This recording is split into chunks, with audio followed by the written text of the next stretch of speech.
Good morning everyone. My name is Priya Mistry और हमारा subject है नेटवर्क मैनेजमेंट एंड एडमिनिस्ट्रेशन। और इसमें मैं सेकंड चैप्टर चल रही हूँ जिसका नाम है नेटवर्क प्रोटोकॉल एंड सर्विस। इसमें कल हमने टॉपिक देखे डीएनएस ऑब्जेक्टिव। तो डीएनएस ऑब्जेक्टिव देखा तो इसके बाद में क्या आ रहा है, डोमेन नेमिंग। तो डोमेन नेमिंग में तीन पार्ट पढ़ते हैं, first top level, second level और सब डोमेन। तो पहले स्टार्ट करते हैं domain naming. The domain name system achieve the designed objective by using hierarchical system both in the name space use to name host and is data set that contain the host name information. मतलब domain कैसा आएगा कि domain मतलब इसका hierarchical system आएगा। Hierarchical मतलब आपका जो ट्री बनेगा ना वो इसी तरह आएगा। मतलब आपका फैमिली का ट्री बनाना है तो वो हिरार्चिकली बनाना, तो कैसा बनेगा, पहले आपका ग्रैंड पेरेंट्स आएगा, तो ग्रैंड पेरेंट्स आएगा, बाद में आपके पापा आएंगे या आपके पापा के भाई है, तो ग्रैंड पेरेंट्स के बाद में क्या आएगा, इसके पापा, आपके ग्रैंड पेरेंट्स, बाद में आपके पापा, बाद में आपके आप दोनों आएंगे। मतलब जो आपको मैं एग्जांपल लेके समझाती हूँ, पहले ये आपके ग्रैंड पेरेंट्स है, इसके बाद आपके पापा और काका के दो पार्ट पढ़ते हैं, आपके ग्रैंड के पेरेंट्स के दो बच्चे हैं, फर्स्ट ये तेरे तो आपके पापा और ये काका, बाद में ये तीन क्या है कि ये आप हो या आपकी बहन है, ये दूसरी बहन है। तो ये आपका हिरार्चिकल बनता है। किस तरह से, पहला राउंड है वो आपके ग्रैंड पेरेंट्स है, ग्रैंड पेरेंट्स के बाद आपके एक पापा और अंकल है, और आपके पापा के बच्चे, मतलब आप हो, आपकी बहन हो, दूसरी बहन हो, इसी तरह से आपके अंकल के बेटे बहन हैं, तो ये सब इसमें आएगा। तो इसे क्या कहते हैं, हिरार्चिकल कहते हैं। Before the DNS was developed, administrator assigned simple host name to the computer on their network. The name sometimes reflect the computer function or location as with SRI Srini, but there was no policy place that required this at that time. There were few enough computer on the network to make the partial solution. The DNS namespace is based on domain which exist in hierarchical structure merged like directory tree in a file system। मैंने आपको directory बताई ना, इसे hierarchical structure बोलते हैं। तो ये hierarchical structure के द्वारा ट्री जैसा बनाया गया है। तो ये ट्री से आपको पता चलेगा कि ये डेटा कौन सा है और कहाँ तक जाएगा और फाइल कितनी है, ये सब ये आएगा। तो domain is the equivalent of directory in that it can contain either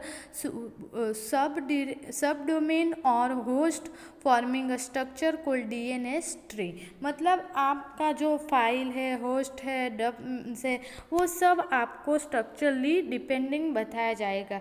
bye delegating the result in distributed database cat on system all over the network.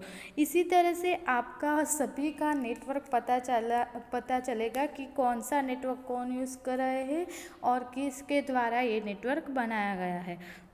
The DNS namespace function in some same way. Administrators are assigned domain name and are them responsible for specifying host name to system with that domain.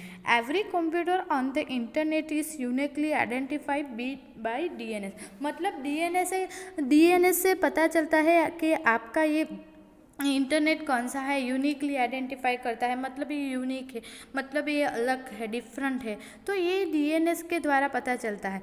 Host name plus names of all of its parent domain. मतलब इसी तरह से आपको मालूम पड़ेगा कि आपका कौन सा है। तो आपको देखिए जो फिगर में ड्रॉ किया है, तो पहले रूट है, रूट पे क्या आता है, कॉम, नेट, ऑर्गेनाइजेशन, ये सब रूट में आता है। कॉम मतलब कॉमर्शियल साइट्स, डॉट એટલે dot net style, ORG sites. तो ये जो आपका है रूट पे से आपको कौन मिलेगी, कॉमर्शियल साइट है। तो ये आपकी जो फिगर में बताया गया है वो आपका डेमोस्ट्रेशन है कि कहाँ से आपकी वेबसाइट जा रही है और कहाँ द्वारा आपको मिलेगी, कौन कौन से आप यूज़ कर रहे हैं।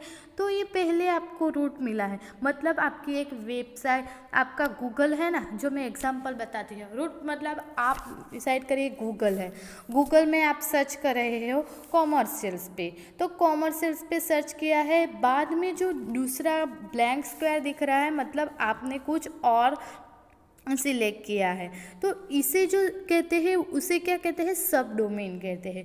और जो लास्ट में स्क्वायर है इससे द्वारा जो राउंड में दिखाया गया ना उसे होस्ट कहते हैं।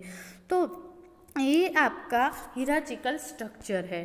तो domain and host name can not contain following symbol, मतलब DNS सिंबल में जब आपके तो वो colon, line, question mark, greater than, less than, at the rate, hash, वो सब नहीं यूज सकता। तो ये आपका था DNS। तो DNS का कितना पार्ट पता है, मैंने आपको बताया 3, कौन कौन सा, टॉप लेवल, सेकंड लेवल और सब डोमेन। तो फर्स्ट स्टार्ट करते हैं टॉप लेवल डोमेन को। तो टॉप लेवल डोमेन है ना वो IMP क्वेश्चन है। तो in every DNS name, the first word on the right represent the domain at the highest level in DNS 3 called top level domain। मतलब आपका जो हाईएस्ट होता है फर्स्ट वो होता है ना उसे टॉप लेवल डोमेन कहते हैं। This top level domain initially function as register for domain at the second level. For example administrator SSPC.com went to the top level domain and register the name SSPC। मतलब आप जब पहले search मारते हो तो ये आपका डेटा है वो रजिस्टर हो जाता है। एग्जाम्पल आपने कोई लिंक सर्च की थी तो वो हिस्ट्री में रह जाती है ना, इसी तरह से। तो in return for a fee that administrator now has exclusive use of the name SSPC.com and can create any host or subdomain name in that domain that he wishes is the www because they all have their own individual domain name। मतलब क्या है कि आप कोई data search कर रहे हैं तो आपको एक से द्वारा अलग अलग मिला। एग्जाम्पल आपको कोई सिलेबस या कोई डाउनलोड करना है और को आप सर्च करते हो तो एक के नीचे बाद में बहुत सारी आपकी साइट खुलेगी, तो ये इसको होस्ट बोलते हैं। तो host name www may be duplicate anywhere as long and DNS name www.SSPC.com is unique। मतलब आप जब ये लिख रहे हैं तो ये यूनिक वैल्यू DNS का नेम है। तो original DNS name space code for 7 top level domain dedicated to specific purpose. मतलब आप जब टॉप लेवल कर रहे हो तो इसका पर्पस अलग है। तो ये कौन से आता है, तो फर्स्ट देखिए तो कॉमर्शियल ऑर्गेनाइजेशन, मतलब आप कॉमर्शियल ऑर्गेनाइजेशन कोई वेबसाइट ओपन कर रहे हैं तो ये से कॉम लिखते हैं। मतलब आप www.com जो वेबसाइट को ओपन करते हैं तो लिखता है ना, तो ये इसे आएगा। बाद में EGU for year degree granted educational institute and north America. मतलब आप जब कोई एजुकेशनली साइट है ना वो ओपन करना चाहते हैं ना तो .edu है। गवर्नमेंट GOV मतलब government, United state government institution, मतलब आप कोई गवर्नमेंट रिलेटेड एप्लीकेशन सर्च मारने चाहते हैं तो .gov आवे। INT organisation establish by internal treaty, मतलब इंटरनेशनली को वस्तु सर्च करने के लिए INT आएगी। MIL United State military application, मतलब आपको मिलिट्री के रिलेटेड जो डेटा सर्च करना होता है ना तो ये वेबसाइट MIL मतलब क्या आएगा कि आप कोई सर्च मारते हो, एग्जांपल आपको GTU चाहिए तो GTU.com करते हैं ना, इसी तरह से।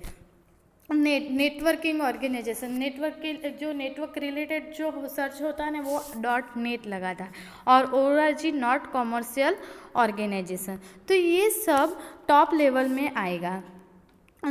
बाद में देखते हैं सेकंड लेवल।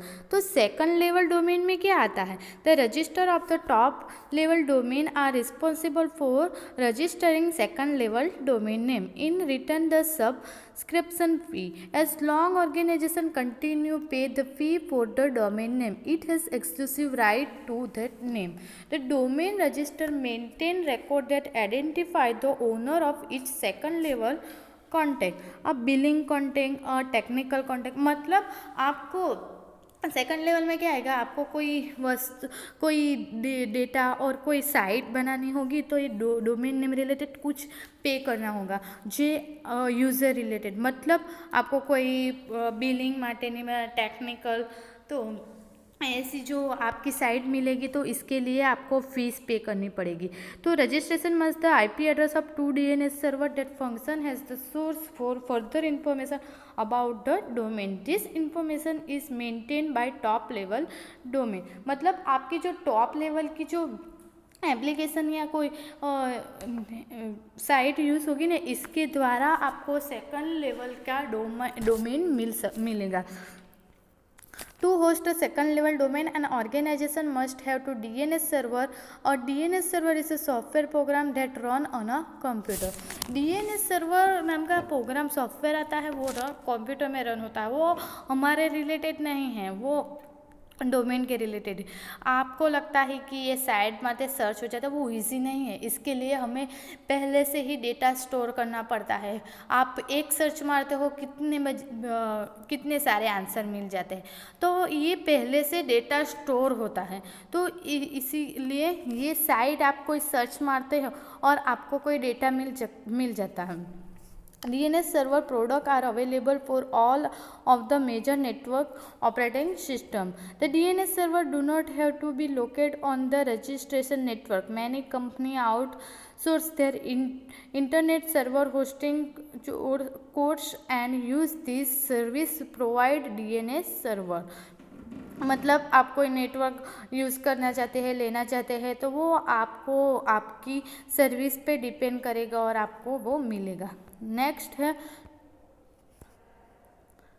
नेक्स्ट है सब डोमेन। तो सब डोमेन में क्या आएगा कि many of the domain on the internet stop at 2 level, meaning the second level domain contain only host system.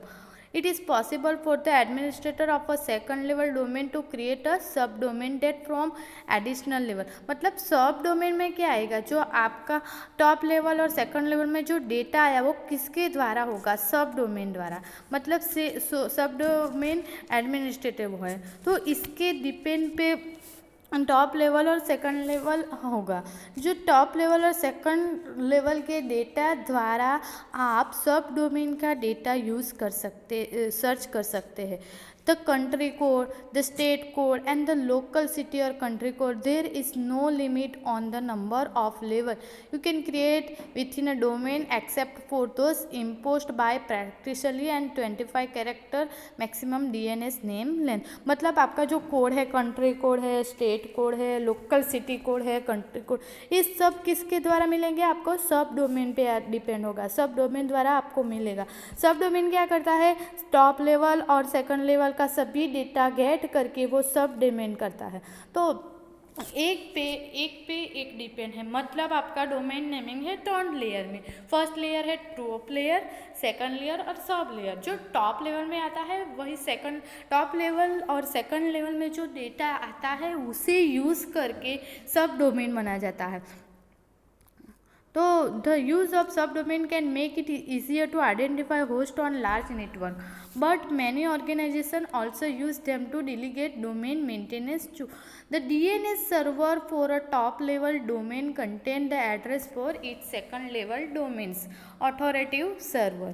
मतलब आपका जो लार्ज नेटवर्क है इसमें क्या यूज़ हो सकता है, सब डोमेन यूज़ हो सकता है। तो टॉप डोमेन का स्ट्रक्चर कैसा आता है वो देखते हैं। तो देखिए सब डोमेन का स्ट्रक्चर, पहले रूट कॉमनेट ऑर्गेनाइजेशन।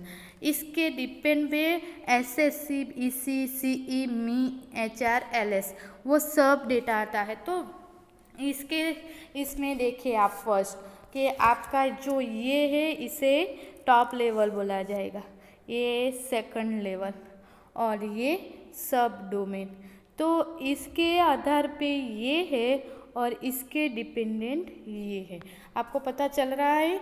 मैं फिर से समझाती हूँ आपको कि ये आपका रूट है वो टॉप लेवल है, समझ में आ रहा है? उसके रूट पे से आपको पहले कॉम मिल रहा है, नेट मिल रहा है और ऑर्गेनाइजेशन मिल। जब आप कोई साइट सर्च कर रहे हैं ना .com commercial, .net networking, .org organisation, तो कॉम का मतलब कॉमर्शियल साइट, नेट मतलब .net साइट नेटवर्किंग साइट ने, ORG मतलब ऑर्गेनाइजेशन। तो कॉमर्शियल साइट मतलब आप फेसबुक, व्हाट्सएप, और नेटवर्किंग मतलब कोई आप networking related use, organisation networking मतलब नेटवर्किंग और ऑर्गेनाइजेशन इंटरनेशनल रिलेटेड कोई डेटा वो फाइंड करना है तो वो ऑर्गेनाइजेशन में यूज़ करते हैं। बाद में आपका आता है वो, इसे क्या बोलते हैं कि टॉप होस्ट। तो इसे क्या बोलते हैं? इससे सब डोमेन बोलते हैं। क्या बोलते हैं? सब डोमेन। और इसे क्या बोलते हैं? होस्ट। तो ये पहले था आपका फर्स्ट लेवल और सेकंड लेवल दैट मीन सब डोमेन। तो ये सब डोमेन है, ये सब डोमेन है। तो आपको पहले टॉप लेयर और सेकंड लेयर पर से आपको सब डोमेन मिलेगा। तो ये सब डिपेंडेंट है। तो आपका DNS फंक्शन कैसा आता है? हीराचिकली। कैसा आता है? हीराचिकली, एक पे एक डिपेंड होता है। तो आज का ये टॉपिक था डोमेन नेम। तो डोमेन नेम कहाँ यूज़ होता है? आपकी वेबसाइट बनाने के लिए, वेबसाइट सर्च करने के लिए, जो नेटवर्किंग में आता है। और बाद में आपका जो नेक्स्ट टॉपिक है DNS फंक्शन, जो मैं कल लेक्चर में पढ़ाऊँगी। Thank you everyone.